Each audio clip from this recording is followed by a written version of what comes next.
Good morning, everybody, and welcome to the Manningham Business Open meeting for this month of November. It's really great to have you all on board, and it's good to see that regardless of what's going on, that so many people are keen to join us and to keep connected with the MBN. Today, we've got Russell Pearson who's speaking with us. I've got a little blurb over here I want to read to you. Russell is the business strategist, designer, and keynote speaker and artist. I didn't know you're an artist. You'll have to tell us more about that one as well. So whether he's stalking the big stage, impacting online presentations, or rocking a comedy club, he brings passion, humour, and insight to every presentation. For over 25 years, he's been working with passionate yet frustrated business people to transform the way they grow their business and their organisations. He's the founder of the Crimson Fox Creative Studios, host of the Marketing Report podcast, and past national president of the Professional Speakers Australia Association. Russell, that's a mouthful. We've got a lot to learn. I'm going to hand it over to you and we'll chat soon. Fantastic. Thank you so much for that fantastic intro. It's good because I wrote it. Great to have everybody here. It's been a little while since I've spoken to the Manningham Business Group, but it is amazing to be back and seeing all your smiling faces again. Before I get started, I just want to introduce you to somebody. This is Rupert.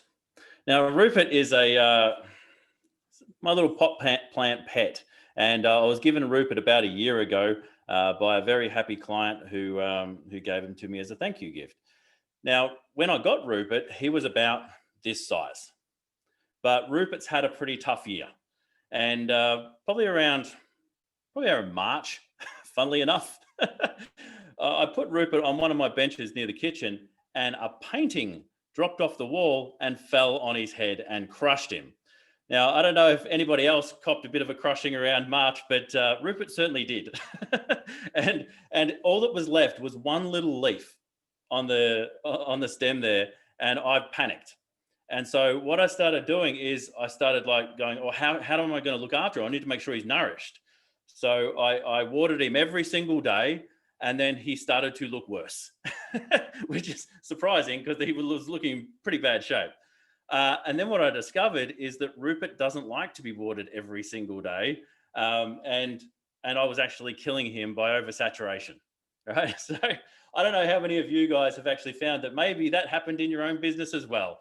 It was started to get smashed. So what you do is you panicked and you ran faster and harder, and you probably oversaturated some of your clients and actually potentially almost killed the relationships. But that's Rupert. Rupert's doing very well now because I've worked out what's the consistency I need to have. And that's part of what I'm going to be talking about today. And today we're going to be talking about how to attract better clients fast, even in this environment. And one of the things I'm going to be discussing is this, which is the number one thing that's stopping people from really getting to the next level. Now, I'll get to that in just a moment, but before we do get started, I just want to make sure, has everybody got a pen and a paper so you write down a whole bunch of stuff? Fantastic. Elaine, you are ready as always. Shells and Toby, feel free to come on the camera. I'd love to have you all in here. And Christine, you've seen enough of me. You've probably heard enough of me. You're probably sick of me by now, but it's really good to have you all here. It's just been an interesting year, right? So this environment, we're all in Victoria. We're coming out of lockdown. But as Christine was saying before, coming back into the state is like coming back to prison, because it's a very different situation here in this state than it is to most other states in Australia and certainly other countries around the world. So how can we, in this environment, get better clients fast? And what do I mean by that? So most of you have clients, and I'm sure most, if not all of you, have clients. But wouldn't you love more of those really good clients? You know, the ones that pay you on time, they're easy to deal with, and they love what you do for them. Wouldn't it be cool to have more of those clients? Because I'm sure there are a few clients that I know I had once upon a time, a handful of clients where they were not in that first category. And they wouldn't pay me as quickly as I would like. Sometimes that they would dispute that. They would be awkward to deal with, questioning why that I suggested one thing or another. And then at the end of the day, the annoying thing about bad clients is they refer. and they refer you more bad clients because bad clients hunt in packs. So what we want to make sure is we don't have more bad clients. We want to have more of those ideal clients, because they give us so many good things in our business. They make it easy and more efficient to run our business. They make it easy to go to work, and they don't steal our energy. They're not energy vampires, because at the end of the day, energy is all we've got in running our business. It's the energy that we've spent in the past, which is the money that we've got. It's the energy we've got in the future, which is the time.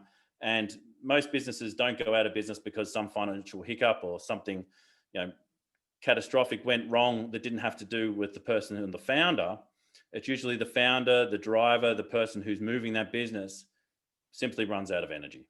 And this year's certainly been a test for a lot of us. I'd be interested to see, like, just a real quick show of hands, and anyone who's not on camera, feel free to come on. Who's had not the easiest year, we'll put it that way. Who's had a relatively tough year? Or well, actually more than half. Yeah, everyone's starting to come up now. Yeah, right. And so moving into 2021, there's still going to be a lot of change. There's still going to be a lot of things that are happening that are potentially going to really mean that we need to be able to adapt to thrive. And like my plant Rupert, we've got to really find that right mix. What's the right combination? Now, for those of you who don't know who I am, my name is Russell Pearson. I've been doing this sort of work for 25 years now. I am a lover of puzzles and games and all sorts of eccentric little things. And so when it comes to marketing and sales, I love that whole area. Funnily enough, a lot of other people don't love the area as nearly as much as me. Who loves marketing and sales, by the way? Is it, well, 3, 4, a few people, which is great. Yeah, and some people are like, yeah, kind of. And some of you may have heard this story before, I'm not even sure. But a few years ago, I found myself a new family doctor. And I went in, sat down, and he goes, hello, Mr. Pearson. What do you do for a living? And I sat up a little taller in my seat, and I said, well, actually, I run a marketing company, and I speak on the subject. And he goes, that's funny. That's what I tell people when I'm on holidays. So they leave me alone. Right? And I'm like, oh, great. Yeah. And then I realized really that people don't love marketing nearly as much as me. And I even tested that on a flight back from South Australia. And there was a 80-year-old guy that was just talking my ear off. And I thought, let me test this theory. So I asked him what he did for a living. He goes, oh, well, I'm retired now. And after he finished, he eventually asked the question, what do you do? I told him I was a marketing consultant, and I didn't hear from him for the next 20 minutes. So not everyone loves marketing in the same way as me, but I am obsessed about it.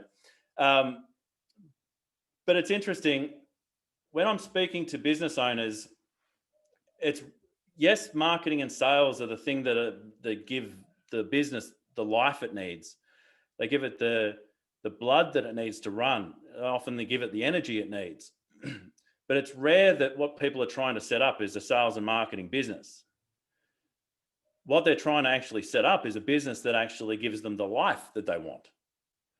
And I don't know if this has ever happened to you, where you've just one day looked in the mirror and thought to yourself, I thought I'd be further along.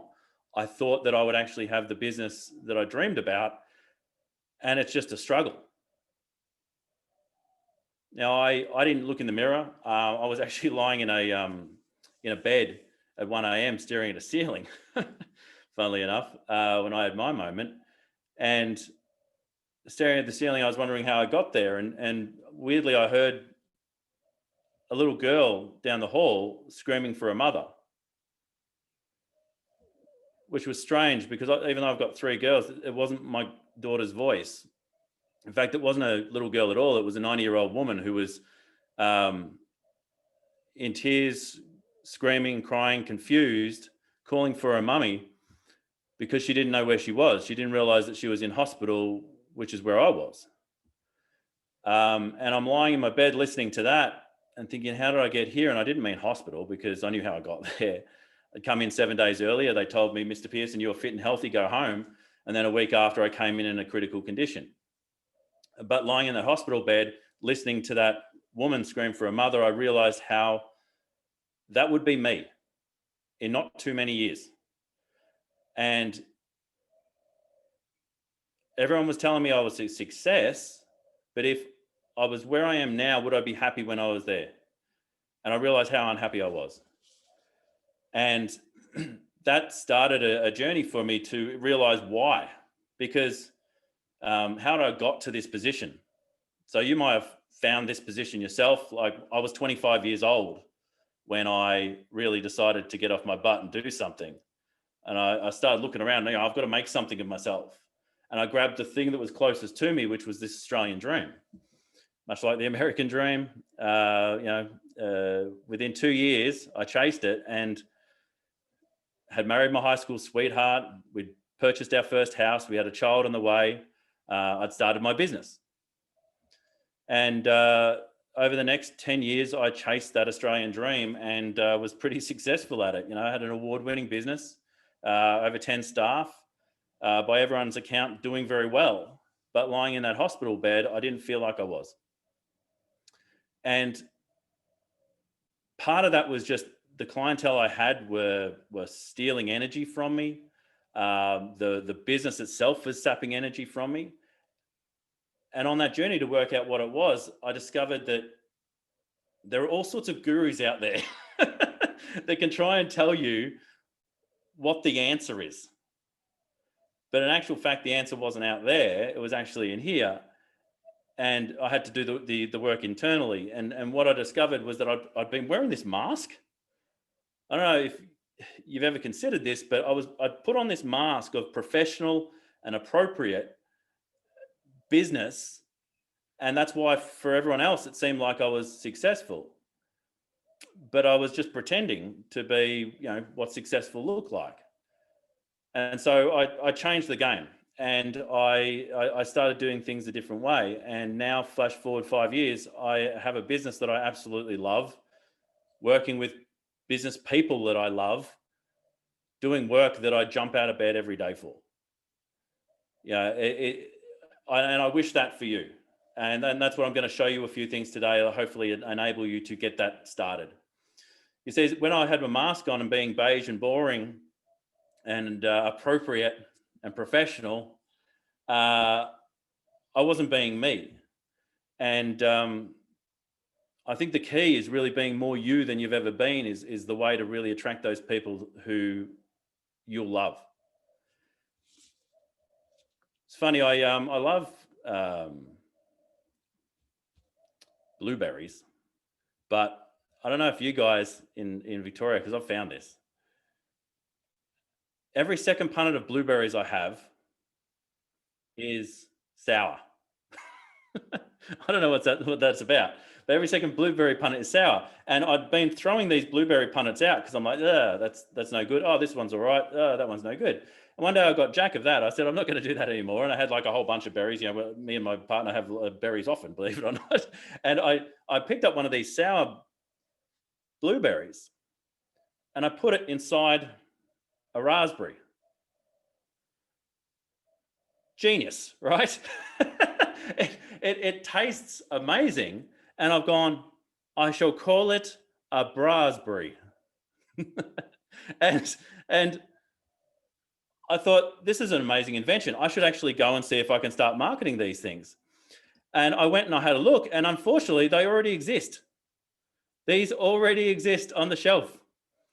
And if you're looking at this through a small little window, put this on speaker view if you've switched it to the gallery view so you can make sure you can see it all. But raspberries exist.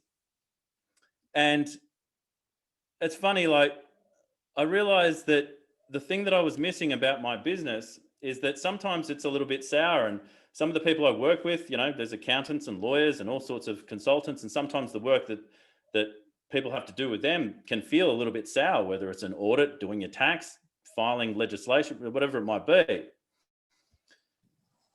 And if you take the yummy outside raspberry that is you and wrap it around the thing that you do, you get to create something completely unique.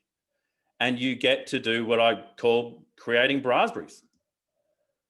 So how can you create brasberries in your own world? Because it'll be these things that actually attract this amazing group of people who you can get to work with, which is people that you love dealing with, that love what you do with them, and that pay the money and pay the value that you're worth. Now, there's 3 questions that I had to ask myself to actually get to this place for me, and I'm going to ask those for you as well. Feel free to put them in the chat. I'd love to see what your answer is. But the first question that you really need to ask yourself to start attracting these people is, what do I love? What do I love? Because what's amazing is when you start sharing the things that you love out there into the world, you start attracting people who also gravitate to those things that you love as well. Now, funnily enough for me, it's things like these little monkeys, right? I love them. And so I talk about them quite a bit. But there are other things that I love as well. Like, funnily enough, I love blacksmithing. I'm an amateur blacksmith, and I love heating up metal to a critical temperature, moving it, shaping it, putting it through processes, and actually creating something strong and enduring. And funnily enough, that is exactly what I do in my business. And what's great about bringing the things that you love to the work that you do is you create these raspberries which bring energy into your business. Yesterday, I did a whole bunch of video to do some marketing things and that. And I've started getting into aquaponics, which is the idea of using fish to feed the plants, and the plants filter the water for the fish. So again, processes, right? So it's the sort of stuff I love. And I was able to use that as part of the business analogy and actually part of the training course that I'm actually doing. And what's cool about that is I get to do something I really enjoy at the same time as actually helping educate people, which is the work that I do. So the first question is, what do you love? Feel free to put it in the chat. Actually, I'd love to hear what you love. And it can be quirky, it can be unusual, it can be different. In fact, the more quirky and unusual, the more you get to stand out and you stop being beige and boring and the same as everybody else. So what do you love? The second question is a little bit tougher. The second question is, what do you love to hate? Now, a lot of people don't like the word hate, but I think it's important to understand what you passionately dislike because in there is your mission, your avenue to change the world. What is the thing that you want to change in this world? This can become the foundation of your mission. For me, it's apathy. I can't be around people who don't care, which is why I need to be around passionate business people. If I'm around an apathetic person, I will poke them until one of 2 things happens. They go away, which is fine by me, or they blow up and become angry, which means that they're no longer apathetic, right? And I win. But that's one of the things that I want to change in this world. How does that become your mission? How does it become potentially your manifesto? And that's the great opportunity that you have there by knowing what those things are and start sharing those things, having an opinion. Now, having an opinion can be scary because 2 things will happen when you have an opinion. Some people may disagree with it, which I think is great because it allows you to learn, it allows you to develop your ideas. But the other thing that might happen is you may attract more people who actually love the way you think, enjoy the way you work, and you might become more and more successful, which is just as scary for a lot of people. So that was question number 2. What do you love to hate? And the third question, the thing that actually moved me, created a space for me, and really is, I think, very, very important right now, is how can I better challenge myself? What is a thing that I can be doing right now to challenge myself? And why challenges are so good is because so many businesses, especially this year, have been smashed. They've been hit. Many of them are on the canvas, and I used to box, so this is the analogy that works for me. They're staring at the ceiling, and there is no momentum. They need to get up. Now, if you can challenge yourself to do just a small thing, a tiny little but powerful step, you can start to create momentum again. So for me, years ago, it was creating a video series. I was challenged by a mentor who has now passed. I'm so glad he challenged me though. And he said, I think what you've got to do is get into more video. You've got to get better at it. I said, all right. And so I created a 52-week video series. And I created 5 videos and I launched it out as a 52-week video series. And people started to join straight away, which meant that I needed to start moving to get those done every single week so I could keep ahead of my audience. So these little challenges, what they do for us is that they enable us to take a step and then another step. And then we start moving and then we actually start running and getting that momentum back in our business and the energy back into our business. And I think that's so important this year. It's important always to have the energy back into your business and a way to cycle that. But now more than ever, creating that momentum is really key. So what's a thing that could challenge you? Last year, I decided to challenge myself with stand-up comedy. I ended up in the Melbourne International Comedy Festival. I ended up in the World Fringe Festival in South Australia. Little challenges get you there. 12 years ago, I decided to step up on a stage and accept an award nomination, which means I had to do some speaking. And then I did that in front of 200 people. And guess what happened? Has anyone seen the Charlie Brown cartoon? It's the one where the teacher at the front of the room sounds like this.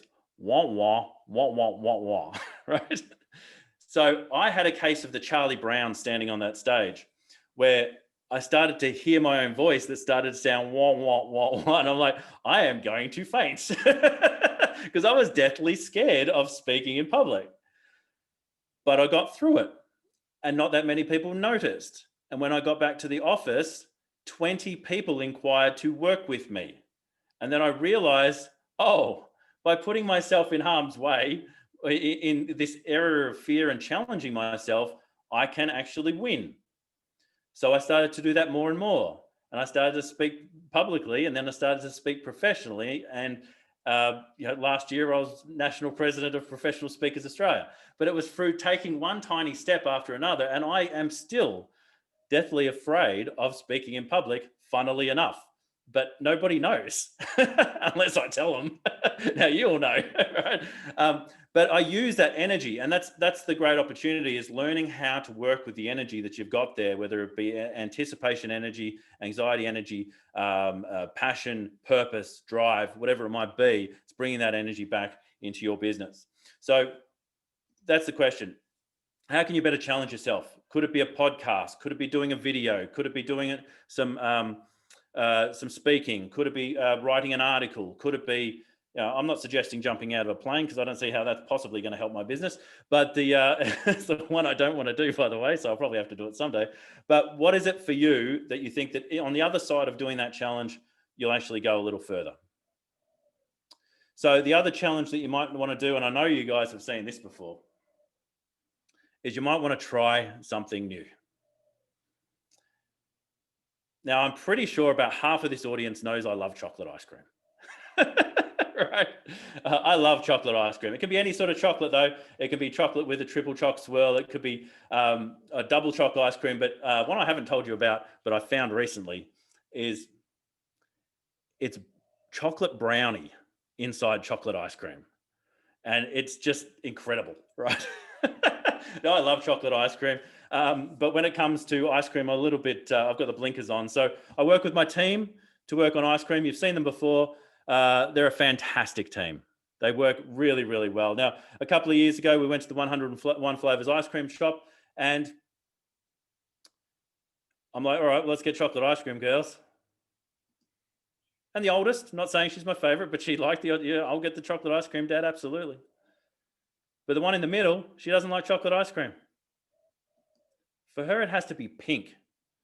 Now, it can be anything, it just needs to be pink, right? So it could be strawberry, raspberry, bubblegum. Doesn't matter as long as it's pink. Weird. But the youngest, who hadn't been to the 101 Flavors ice cream shop before, she's like just tall enough to see over the counter, so she can only see color. And I'm like, what do you want? That one. And for anyone who can remember, what was it? The green tea sorbet. What is wrong with this girl? Anyway, she likes the green tea sorbet. Very complex palate on that one. Complex palate. But what I discovered is that if I would have normally just gone there on my own without the girls and just picked up ice cream for everyone, I would have got chocolate ice cream, and half of my family would have been really disappointed. So maybe you need to try something new in your business based off what I call digital ice cream, because there are 101 different flavors of communication with your clients. And the question is, what flavor do they prefer? Not just what you prefer. What flavor do they prefer? And if they prefer a type of digital ice cream that you're not used to, maybe they like Twitter, maybe they like TikTok. You may have to try something new. And so I'm just talking about just a small little sample of something new. You might have to try that. So I'd love to see in the chat room what's potentially a flavor of digital ice cream, a flavor of communication that your clients enjoy. Put it in the chat. I'd love to see what it is. And you know, sometimes you might not have done it before. Sometimes you need to get a little bit of training. Sometimes you need to find yourself a mentor. You know, me lying back in that hospital bed at 1 a.m., I didn't just get out of that situation on my own. I found myself a mentor, and she helped me incredibly realize that I was wearing that mask. And so what is it for you? So Christine, video and honesty, maybe the thing. You got to practice honesty. That's hilarious. The video. Yeah, absolutely. Video is such an important thing now, especially with everything that we're doing here, whether it be on Zoom or anything else. But I want to give you two more things as well that are really, I know you haven't seen me do before. Well, maybe a couple of you have. I'm going to bring in the old whiteboard for this one. See if I can get the light off it. There we are. It's just off the edge. Now, I'm going to show you how even in this environment, you can develop more products and services, engage more ideal clients without actually stepping outside of your niche, and where you can potentially even get cleaner in your niche to go further and deeper with a smaller number of ideal clients. But to do that, I'm going to have to get you to do something with me. You're going to all have to become fishing trainers. Who's happy to become a fishing trainer? I want to see hands on this one. Come on, you can do it. Just try something new. We just talked about that. See how I led you towards that, right? Trying something new. We're going to do fishing training, right? So we are going to teach people how to fish, right? Now, the people we're going to teach how to fish are over here. And they are in a situation where they don't know how to fish. They don't know what end of a fishing line to use. They don't know where to go. They don't know anything about fishing, but they have a desire to want to know how to fish. Now, that could be because they want to take their children fishing. They want to actually get some free time for themselves. It could be all sorts of different reasons, but they're over here in a place where they don't know how to do it. Now, you want to take them over here to a place where they absolutely know how to fish. In fact, they can fish any type of fish whenever they want. They can pick and choose, and they'll be successful. So how do we get from here to there? Well, we need to take them through a number of steps. One is, you know, what are the types of fish? We're gonna train them on what are the types of fish. We're going to say, where are those fish? Where are they? What's the sort of bait that you might use? What else would you need to know? Maybe the equipment that you might use. Maybe some techniques on how to actually catch the fish. So techniques. And then what do you do after you land a fish? You know, what do you do with it? Do you throw it? You give it a kiss like Rex Hunt and throw it back in, or do you get it ready for the family for the food and the meal?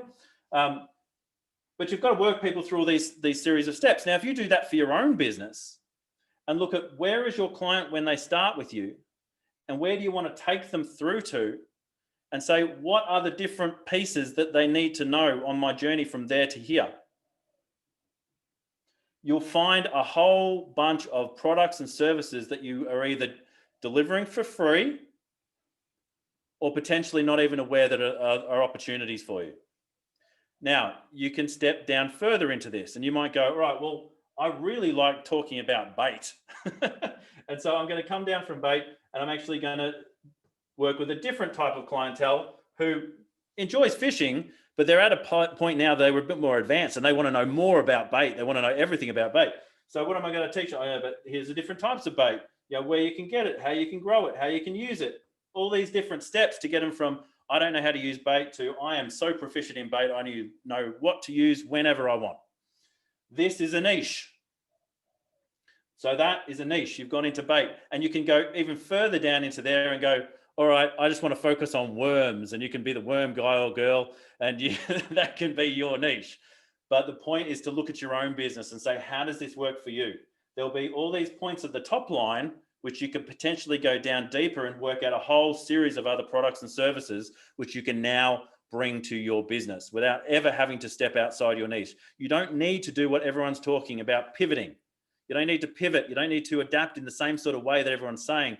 You look in your own backyard, there is still so many opportunities right here. So you go deeper, not necessarily change direction. It means that when you come out the other side, you're still going to be well placed to actually speak to the original products and services that may not be selling right now.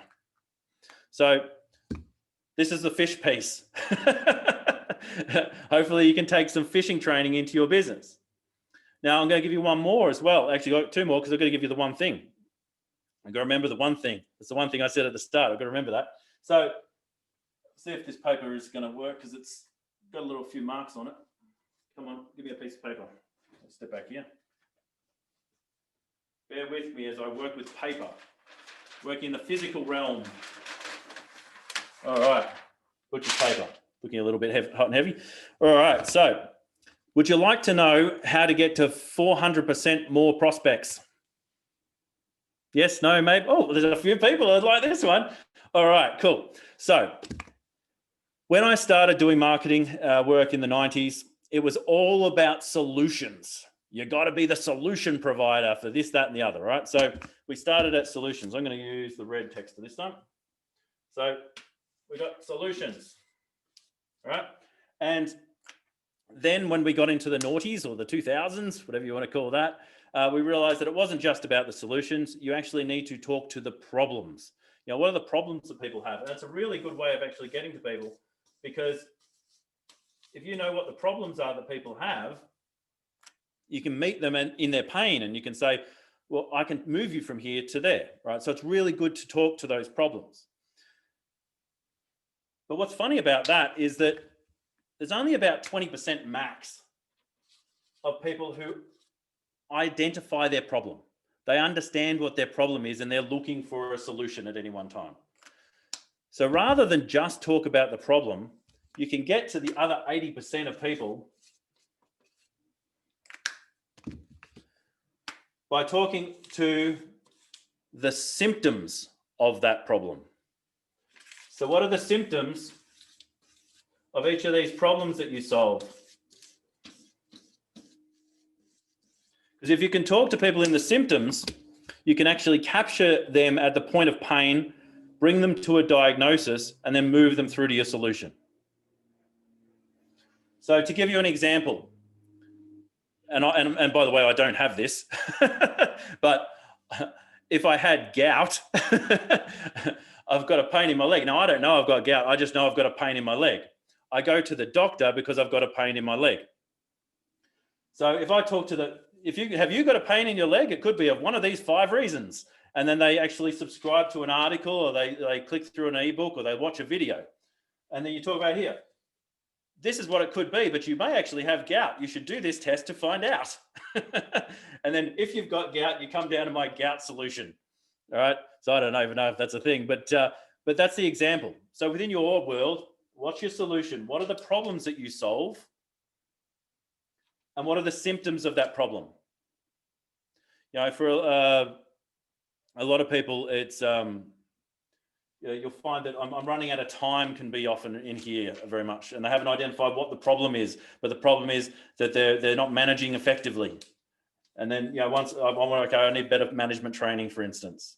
So they haven't got time, or they're getting pushback from employees, or whatever it might be. Like for instance, in a HR example. So that's a way that you can actually times your opportunities by 4 and actually get people well before they're ready to buy. Now, that means that you're going to have a sequence of ways to bring them through. And that, that's what the online marketing space is definitely all about these days. But it doesn't have to just be about the tools. So you just need to find out what is the flavor of digital communication or communication in general that your clients prefer. Start using that and start educating them on the way to diagnosing their problem and then through to the solution. A great example that it's not all about the digital is I took and so I think some of you already know this, but I took my email communication, my email newsletter that I would normally do off the email, and I still wrote as much copy, but I actually put it on an A3 sheet. I folded that A3 sheet in half and I posted it to my clientele. It was the only piece of non-transactional, non-billable mail that they got that month, and they really appreciate it. And the feedback that I got from that sort of work, because it was tangible, it was physical, was huge. And so I got a lot of work from doing that sort of thing. It doesn't always have to be online. So there's one more thing I wanted to touch on today, which is the number one thing that's really stopping people from reaching the next level and really gets in the way of enabling people to get where they want to go. Because like I was saying before, it's just the energy, right? It's the energy that people have in their business. And strategy is not hard. Strategy is actually really easy.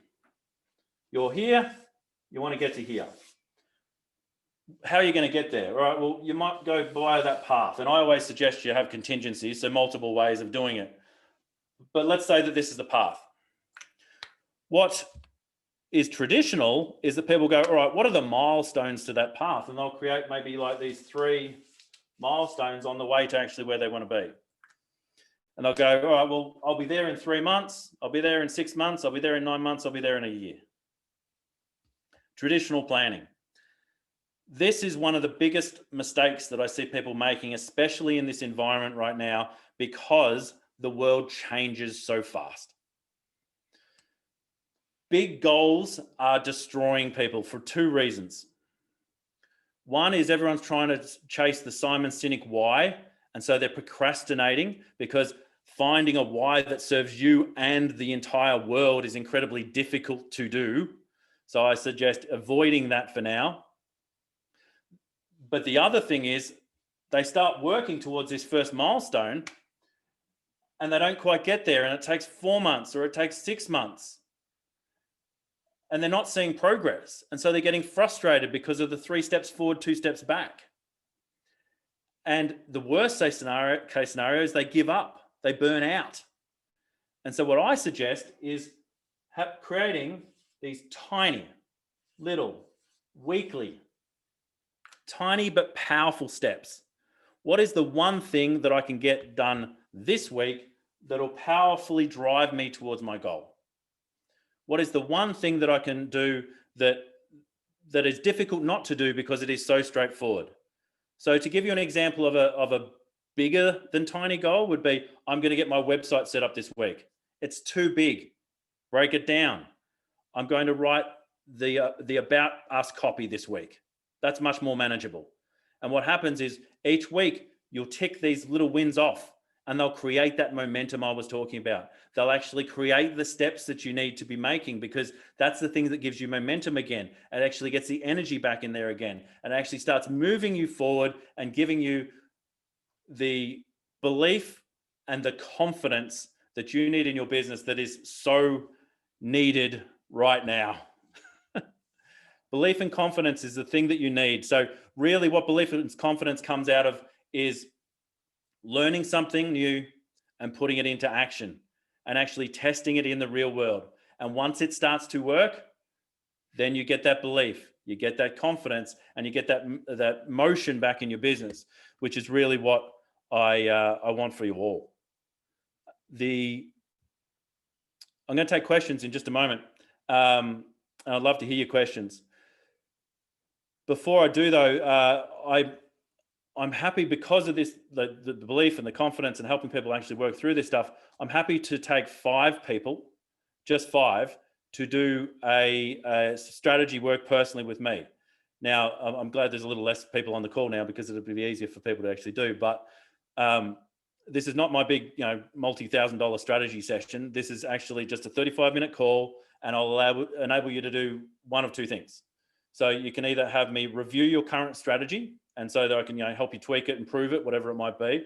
Or if you're not sure of where your strategy is, you're looking for the clarity, I can help you outline the strategy to move ahead. So whether it be for the next few months, because a lot of people are trying to get that done this side of the calendar year, or whether it be preparing for 2021, I'm happy to do that with you. But it's only for the first 5 people who apply. And basically, you've got to do that by going here. So that's russellpearsonprograms.com/apply. And the first 5 people who are into that, they'll get that opportunity. So, yep, just book in there, and I'd love to speak to you, because that's really what it's about. It's about taking a step. It's about trying something new. And as many of you already know, I went back to that 101 flavors ice cream shop, and this time I didn't get the normal double scoop of chocolate that I would normally get. I got just a sample cup, and this time it was the green tea sorbet. As Elaine knows, it was pretty good. So thank you all. I really appreciate your time. I really appreciate you being up here with me this morning. And I'm going to throw back and drop back into the groove. So thanks so much. Fantastic. Thanks very much, Russell. It's been awesome having you on the call today. So apart from the apply, where else can people go to find out more about you and what you're doing? Yep. So you can go to russellpearson.com, which I'll just bring up a slide for you. So russellpearson.com is where you can find out more about me. Feel free to connect with me on LinkedIn or Facebook, and the YouTube channel has stuff running pretty much weekly. So definitely worth subscribing to that one there over at YouTube as well. Fantastic. Like I said, it's been a great conversation. I've got heaps and heaps of notes, and I'm sure everybody on the call has as well. And we'll be looking forward to connecting with you again very soon. And on behalf of the MBN, I really thank you for your generosity. Normally, we'd be giving you a bottle of wine and saying something and giving you something. I don't know how we're going to manage that today, but it's been really awesome, and we really appreciate your generosity and your connection with the MBN. It's fantastic. Not a problem at all. And as I said before, like you might want to quickly talk about next month or whatever's happening, but I'll stay on the call until we finish up for questions if anyone has any. Yep, fantastic. Thank you.